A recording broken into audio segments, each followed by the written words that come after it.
de la espalda porque no tenemos tanta tribu. Y bueno, para empezar, haciendo algo de historia, el deporte es algo que nace en Grecia en el año 700 a.C. y las Olimpiadas se celebraban, el nombre de Olimpiadas viene porque se celebraban en Olimpia, una zona de Grecia, y se celebraban cada 4 años. Eran unos tributos que se hacían a los dioses, porque en Grecia no solamente era importante tener una mente sana, sino que el cuerpo también era importante. Había que cultivar la mente y había que cultivar el cuerpo. En este caso, a los atletas se les premiaba no con dinero, sino se premiaba con una hoja de laurel, que era el tributo máximo que se podía percibir un atleta en aquella época. Con estas palabras, el más alto, el más rápido, el más fuerte, se premiaba a los ganadores de las Olimpiadas, y era una forma, pues, era la forma en la que la sociedad les tenía en estima. Y la medicina y el deporte ya tiene su inicio en el siglo II a.C.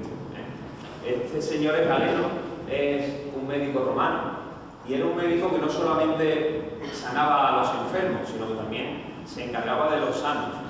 Era el médico de los gladiadores.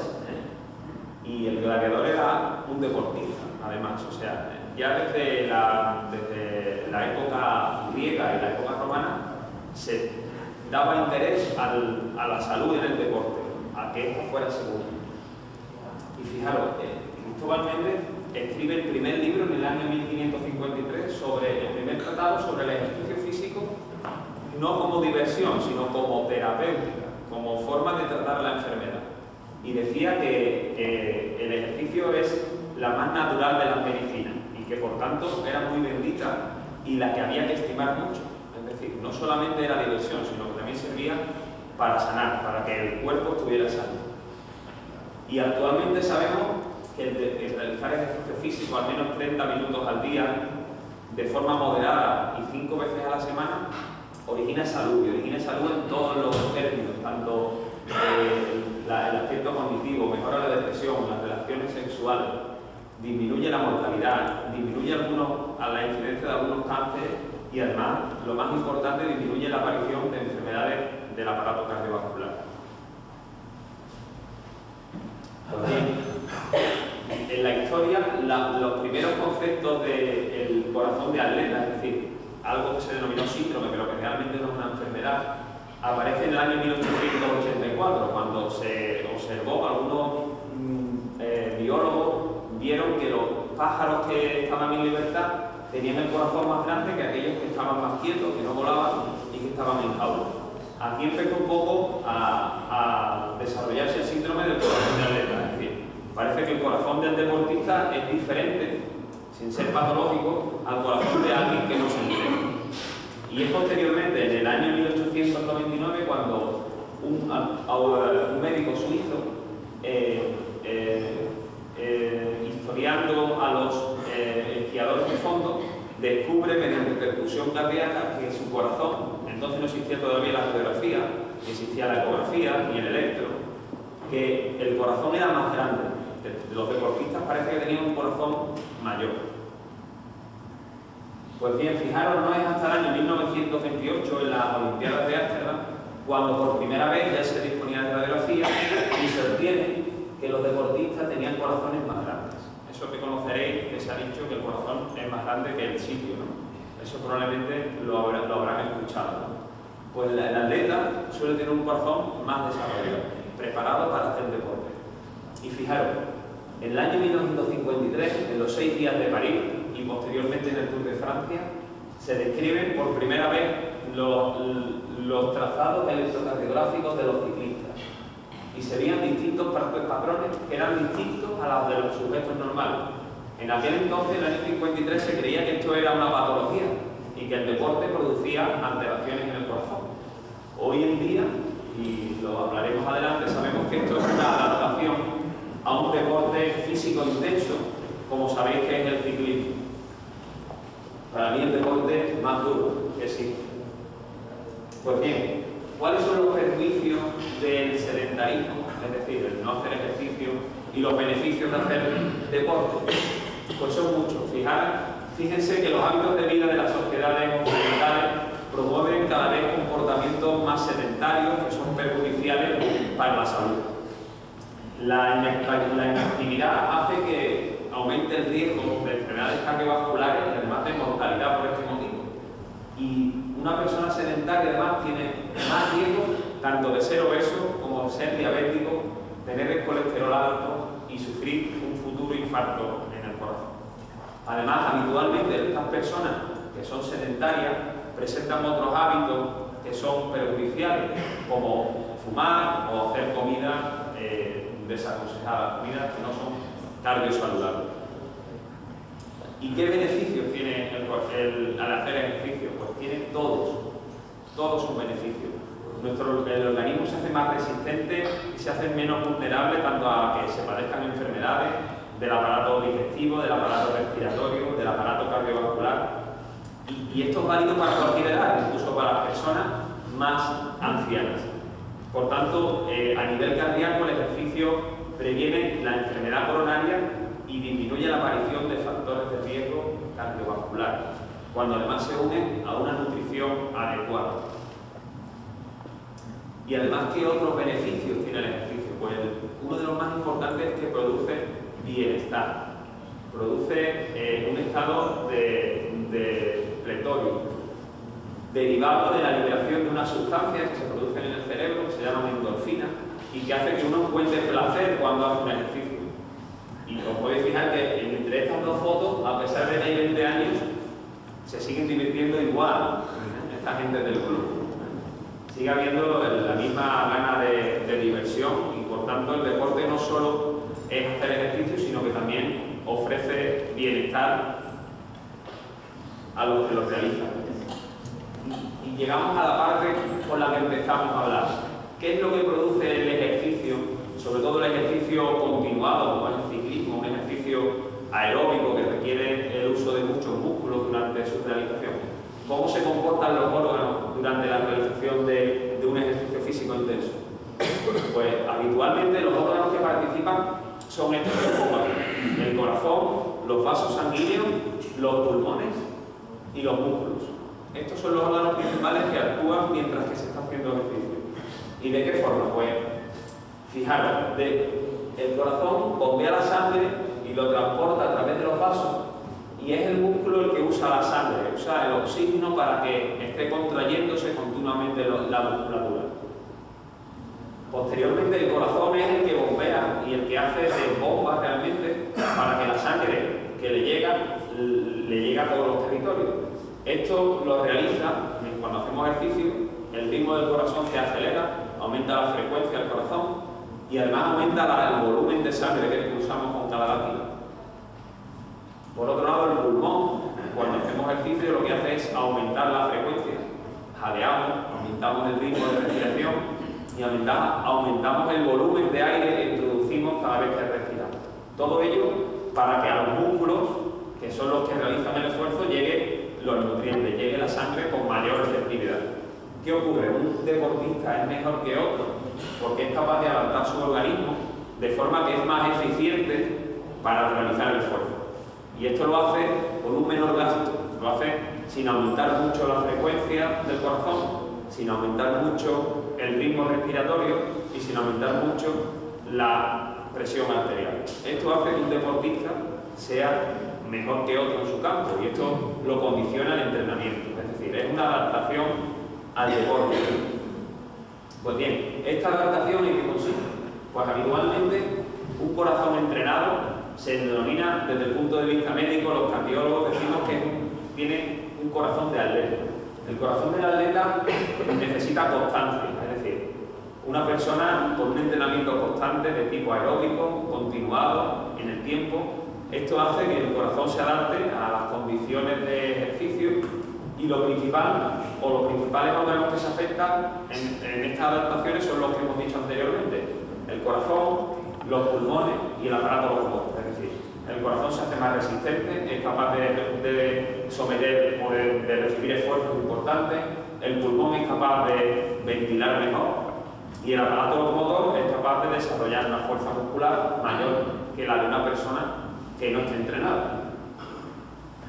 Y lo más importante, que esto todo el mundo a lo mejor lo ha escuchado, el primer síntoma de adaptación de un ciclista o de cualquier deportista, pero sobre todo el ciclista, el ciclista es el deportista que más adapta su organismo al deporte. Porque, como os he dicho anteriormente, es el deporte que más intensidad requiere junto al esquí de fondo. El ciclista habitualmente tiene una frecuencia cardíaca basal más baja, es decir, suele tener menos pulsaciones, porque necesita menos pulsaciones para que su corazón bombee la misma sangre. Además suele tener la presión arterial más baja, y esto no es patológico, o por lo menos no es patológico hasta ciertos niveles. Es, a fin de cuentas, un corazón más eficaz, un corazón que es capaz de hacer un esfuerzo con mayor facilidad que una persona que no realiza ejercicio habitualmente. Todo ello para que el corazón que está entrenado reciba sangre con mayor facilidad, para que le cueste menos trabajo realizar un esfuerzo. Pues bien, esta adaptación la podemos ver nosotros, o en este caso los cardiólogos o los médicos, de distintas formas. La primera de ellas es mediante un electrocardiograma. Estas rayitas, que para ustedes pues, no son entendibles, a nosotros nos dan mucha información. Y fue en el año 2001 cuando unos autores italianos fueron los que empezaron a recoger datos de ciclistas y se vio que tenían unas alteraciones electrocardiográficas que se vieron que eran comunes y que eran muy frecuentes en los deportistas. Solían tener una bradicardia, corazones más lentos, con estos picos, estas ondas picudas, y esto lo veíamos o se veían en algunas patologías. Y para algunos autores, para algunos médicos, creían que eran corazones que estaban enfermos, cuando realmente eran adaptaciones, eran fenómenos de adaptación al ejercicio.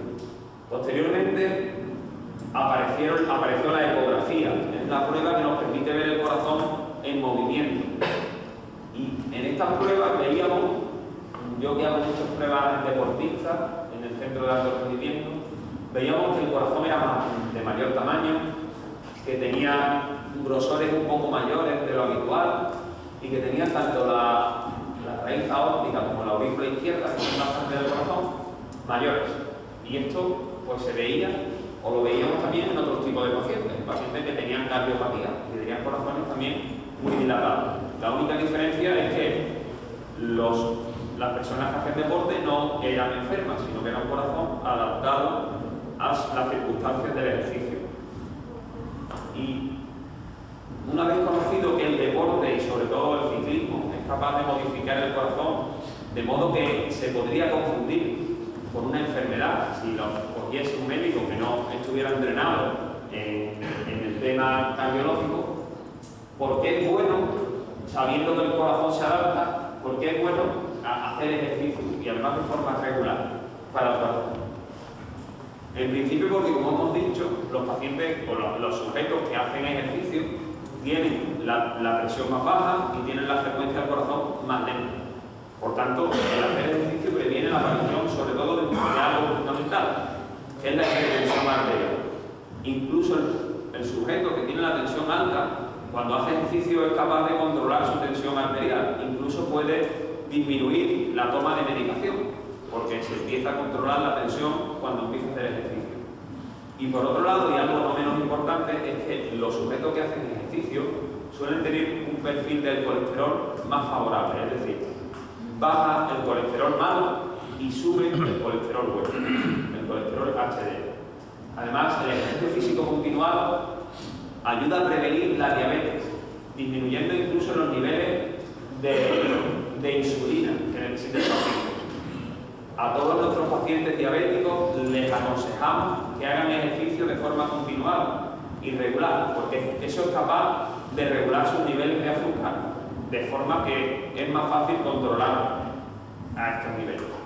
Y por otro lado, al aumentar el gasto energético, ayuda a que el paciente no esté obeso, a que pierda peso. Y esta pérdida de peso es fundamental para además controlar el resto de factores de riesgo. O sea, que el deporte en su justa medida, en los pacientes que tienen enfermedad, también ayuda. Pero, llegado a este momento, a la hora de recomendar un programa de ejercicio, son iguales de buenos o de igual de beneficiosos todos los tipos de ejercicio? Pues probablemente no. Existen dos tipos de ejercicios. El ejercicio dinámico. El ejercicio dinámico es aquel que moviliza muchos grupos musculares. Por ejemplo, la natación, el ciclismo, el atletismo. Este es el deporte que más adaptaciones produce, es decir, el que más beneficios tiene. Sin embargo, el ejercicio estático, aquel ejercicio en el que se mueven pocos grupos musculares como la musculación, la halterofilia, el esquí, son ejercicios que, si bien no producen tantas adaptaciones, sí mejoran el tono muscular, por lo cual lo ideal sería combinar los dos. Es decir, hacer ejercicio aeróbico, ejercicios que muevan muchos músculos, y por otro lado, hacer también ejercicios de musculación para aumentar el tono muscular. Una mezcla de los dos tipos de ejercicios sería lo ideal.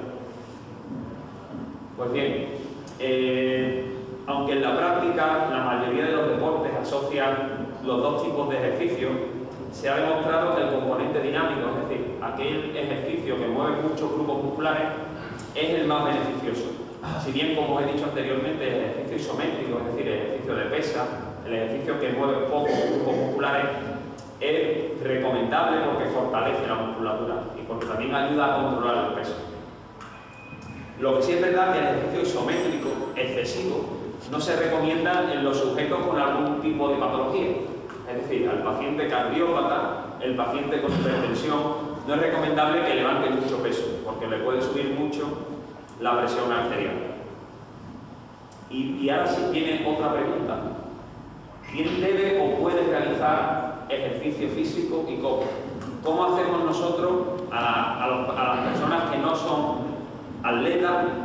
¿Qué forma tenemos para iniciar un programa de ejercicio? Pues habitualmente se sabe que el ejercicio es bueno hacerlo desde que uno es niño. ¿Por qué? Porque la arteriosclerosis, es decir, la obstrucción de las arterias del corazón que produce los infartos, se inicia ya desde la infancia. Sabemos que a medida que uno va creciendo y dependiendo de los factores de riesgo, es decir, si uno tiene el colesterol alto, si tiene la tensión alta, si fuma, si tiene azúcar, los síntomas aparecen más rápido. Es decir, los infartos pueden aparecer a edades más tempranas. Por tanto, se sabe que hoy en día la obesidad es algo muy prevalente. Hicimos un estudio aquí en la localidad, que fue el estudio Carmona, que ya Gallego ha hablado sobre él, y veíamos que los niños de nuestra localidad tenían unas tasas de obesidad muy altas. Si esto no se corrige en el tiempo, y si no se insiste sobre todo en hacer una dieta adecuada desde la infancia y en hacer un programa de ejercicio ya en los niños, probablemente estos niños que hoy en día no tienen problemas o no tienen enfermedades, si no se actúa sobre ellos, van a tener problemas en el futuro.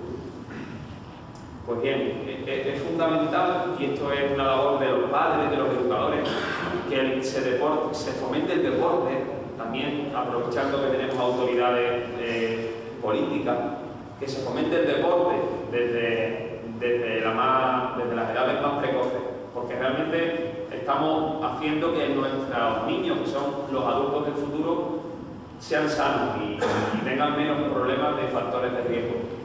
Porque además saben ustedes que aquellas actitudes que se toman durante la adolescencia son las que se mantienen en la etapa adulta. Es decir, el niño que está acostumbrado, sus padres lo han llevado a hacer deporte desde que son niños, habitualmente mantienen esta actividad. Y es lo que tenemos que fomentar tanto desde la autoridad, desde el lado que me compete, que es el lado sanitario, como el lado político y de las asociaciones y de las federaciones, en este caso de deporte. Y esta parte la pongo también como una pregunta, he intentado que la charla fuera a modo de pregunta. ¿Existe el ejercicio peligroso? ¿Existe riesgo? ¿O cuándo es necesario que una persona que va a empezar a hacer deporte se realice una inspección médica, se realice un reconocimiento médico? Pues bien, el ejercicio físico tiene riesgos y puede, sobre todo cuando se realiza de forma desmesurada, en personas que están poco entrenadas y sin una supervisión médica. ¿Por qué? Porque el ejercicio en determinados tipos de personas puede provocar infartos, anginas, arritmias, lesiones musculares e incluso muerte súbita. Y esto es un tema que es importante porque es un tema que está sobre la mesa y que a la vez, por los medios de comunicación, tenemos conocimiento de datos que antes no teníamos. O sea, muerte súbita ha habido siempre en deporte. Lo único es que ahora los medios de comunicación, pues gracias a los medios de comunicación, nos enteramos.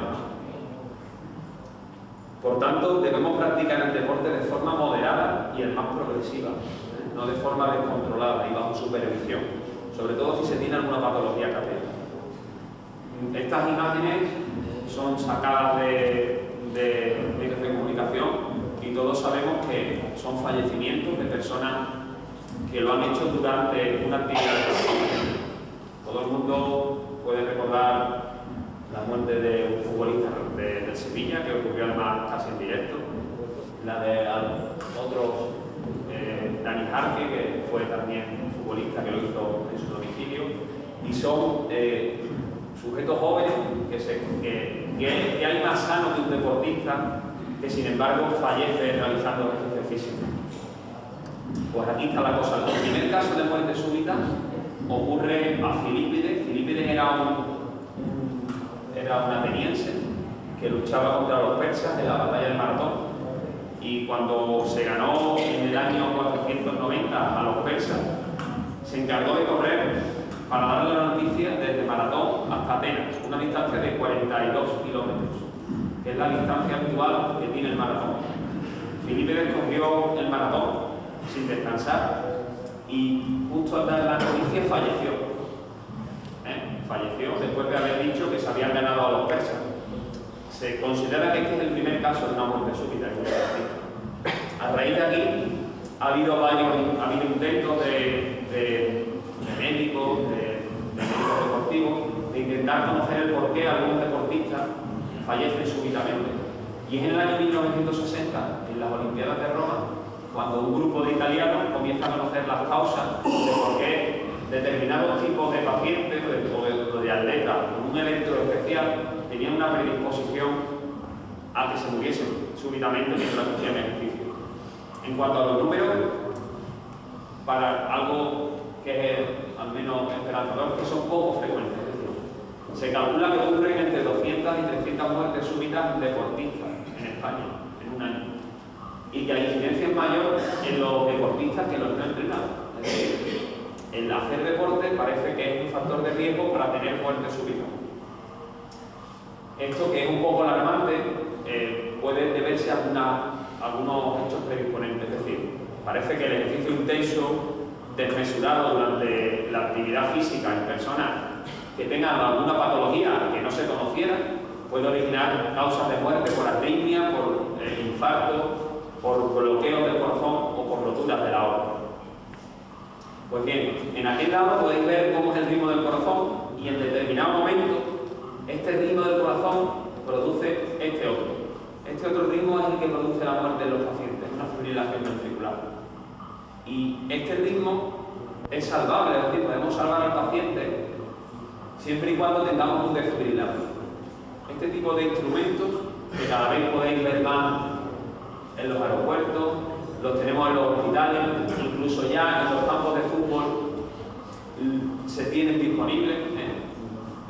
Recuerdo de haber sido el primer grupo médico que introducimos el desfibrilador, fue en el campo del Betis. Fue el primer campo que tuvo un desfibrilador implantable justo a pie de campo por si ocurría una muerte súbita. Cuando ocurre esta arritmia, si se da una descarga eléctrica, el corazón puede volver a su ritmo normal. Por tanto, es fundamental que este tipo de dispositivos estén en aquellos sitios donde se haga deporte, tanto en deporte amateur como deporte profesional, y que haya personas que sepan usar. En cuanto a qué tipos de deportes en nuestro país producen más causas de muerte súbita, fijaros, estos son datos desde el año 96 al 2005, y el fútbol, aquí en rojo, es el deporte que más causas, o donde más muertes súbitas se veían. En segundo lugar, el ciclismo. Un 23% de las causas de muerte súbita se veían en ciclistas, no profesionales, sino en ciclistas en general, tanto amateur como personas que iban montadas en bicicleta, no en ciclismo, en deporte. Probablemente esto no tenga una relación con que tanto el fútbol como el ciclismo sean predisponentes, sino que realmente son los deportes mayoritarios en nuestro país. O sea, hoy en día la bicicleta la coge todo el mundo, a un nivel o a otro, pero te puedes ver personas montadas en bicicletas de distintas edades sin tener que ser profesionales. Y en cuanto a las causas, esto es un tema un poco más médico, pero sí os quiero contar que las causas más importantes de muerte súbita son alteraciones estructurales, es decir, el sujeto que muere súbitamente es porque tiene un problema habitualmente en el corazón, que puede ser detectado. Problemas como que el corazón se engruesa más de lo normal, más de esa parte que os comenté anteriormente, que era lo normal, que era una adaptación. Hay sujetos que tienen una predisposición a que el corazón se engruese más de lo habitual. Y estos sujetos son los que hay que detectar, porque si los detectamos, seremos capaces de prevenir la muerte súbita. En Estados Unidos, la causa más frecuente de muerte súbita en deportistas es la hipertrofia del corazón, es decir, corazones demasiado gruesos, es decir, es como si el corazón no fuera normal, no es la adaptación normal del deportista, sino que va más allá. Sin embargo, en Europa, la causa más frecuente de muerte súbita del deportista es justo lo contrario. Es que el corazón se hace muy delgadito, se hace muy delgado, las paredes del corazón se quedan muy adelgazadas. Y esto origina también arritmias, puede producir muerte súbita.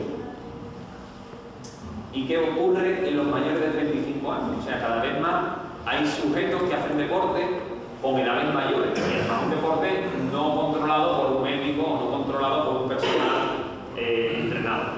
En este caso, la causa más frecuente son los infartos. Ya no son las patologías del corazón, sino las patologías de las arterias. Y esto es lo que le pasó a este futbolista que recientemente, gracias al equipo médico del Betis, que llevaba el desfibrilador que os contaba anteriormente, que introducimos, pues gracias a ese desfibrilador, este paciente, pues en este caso este futbolista, pues está vivo, se le pudo poner un stent en las arterias y actualmente, pues, aunque no puede hacer deporte, pero salvó su vida. Por tanto, ¿podemos prevenir la muerte súbita? ¿Conociendo qué patología? Pues sí.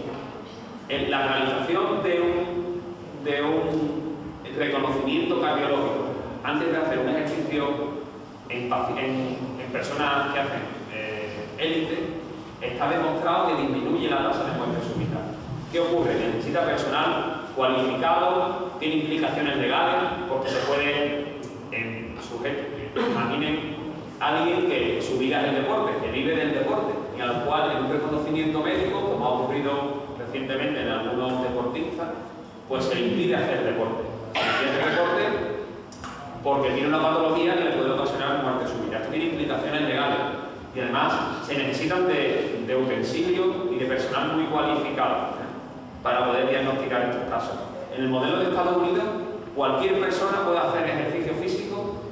Las federaciones no piden un reconocimiento físico para poder hacerlo. Por eso la incidencia de muerte súbita es alta.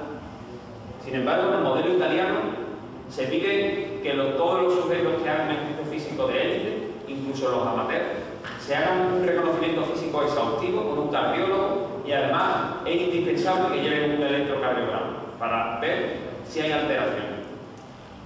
Y esto ha hecho que en Italia, fíjense, la incidencia de muerte súbita haya bajado un 89% entre el año 79 y el año 2004, gracias a que se ha implementado o se ha hecho un reconocimiento médico a todos los deportistas antes de empezar una práctica de ejercicio físico. ¿Y qué ocurre en España? Pues fijaros, como nos atañe hoy el ciclismo, os traigo cuál es el reconocimiento médico mínimo que pide la Federación Española de Ciclismo. Fíjense que es obligatorio, y esto aquí aprovecho para felicitar a las autoridades, que haya un electrocardiograma necesario en todos estos sujetos. Es fundamental que tengamos el modelo italiano de reconocimiento médico. Es fundamental que todos los sujetos que vayan a hacer ciclismo, tanto en amateur como en ya élite, tengan un electrocardiograma y que sean revisados por un cardiólogo o por un médico deportivo que sepa interpretarlo. Porque con esto podemos prevenir la aparición de enfermedades o pacientes que puedan tener una enfermedad que no conocen, porque habitualmente nadie se hace un electro si no tiene síntomas. Y el problema de estas enfermedades es que muchas veces el primer síntoma es la muerte súbita, es decir, no da ningún síntoma, no duele el pecho, no da mareo, sino que la primera manifestación es una muerte súbita. Por tanto, hay otras federaciones que no obligan a hacer un electrocardiograma para otros tipos de deportes, porque por ejemplo el fútbol, como otro ejemplo, y además es la primera causa o son donde se produce muerte súbita. Por tanto, es fundamental que tanto tengamos desfibriladores como que tengamos formación, como que tengamos sujetos a los que se hace el reconocimiento médico. Porque ¿qué pacientes o qué sujetos deberían de ser? ¿A quién debemos de recomendar un reconocimiento médico? Pues, en principio, a todo paciente que tenga una cardiopatía. Todo paciente con cardiopatía que vaya a hacer un programa de ejercicio necesita ser revisado con una historia clínica, con un electro y con una exploración. A todos los sujetos sanos que van a realizar un deporte intensivo o de competición. Y esto está avalado por las federaciones y el Consejo Superior de Deportes. A todos los deportistas que hayan tenido un antecedente de muerte súbita en la familia. A deportistas con antecedentes familiares de una cardiopatía. Y a todos los deportistas que hayan presentado algún síntoma como el que les pongo aquí. Pérdida de conocimiento, mareo, ahogo o dolor de pecho mientras que hacían ejercicio. Todos estos sujetos deben de recibir atención médica antes de seguir continuando la práctica de ejercicio físico, porque de esta forma podremos evitar la aparición de muerte súbita durante la realización del mismo.